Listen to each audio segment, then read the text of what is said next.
it's just a house, and the people that live there make the home. From the outside, it looks like a normal home. But what happened inside this house on 722 Lester Street is anything but. You gotta go up there.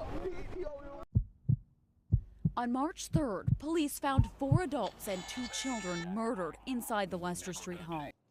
Investigators say some were shot, others were stabbed. 3 other children were taken to Le Bonheur Children's Medical Center with serious stab wounds. It was one of the worst mass murders in Memphis history. The landlord, Rob Robinson, was on the scene that night. I don't know what to think, and I don't know what to do, and I'm just here like everyone else trying to figure out what happened. Stuffed animals and flowers appeared, forming a memorial outside the home. The curious drove by continuously. And neighbors eventually grew curious about the future of the house. There's a lot of good people that live on this street. The neighbors, many of them are homeowners, and they're very concerned about who's going to live here and who's going to be their neighbors. Robinson says tearing down the home was never an option.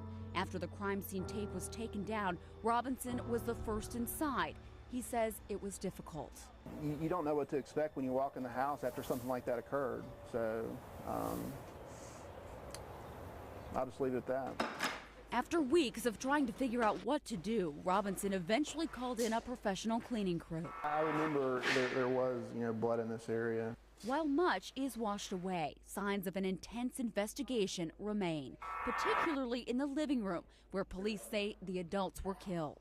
The police cut these holes out of the walls, I assume, for part of the investigation. There's a number of places where the police actually drew on the wall, and I don't know for sure what happened in here, but you can see where they were obviously spending a lot of time. Investigators say the circles likely indicate blood spatter, and the walls were cut to remove bullets. These are the 2 kids' rooms. I know it wasn't like this, when they moved in. This is a pretty deep hole here. In the bathroom here, they cut a very large hole out of the wall. Shortly after the murders, police say one of the 3 surviving children implicated Jessie Dotson, the brother of one of the victims, as the killer. An affidavit shows Dotson then confessed. Officers tell us the murders stem from an argument between Dotson and his brother Cecil, one of the victims.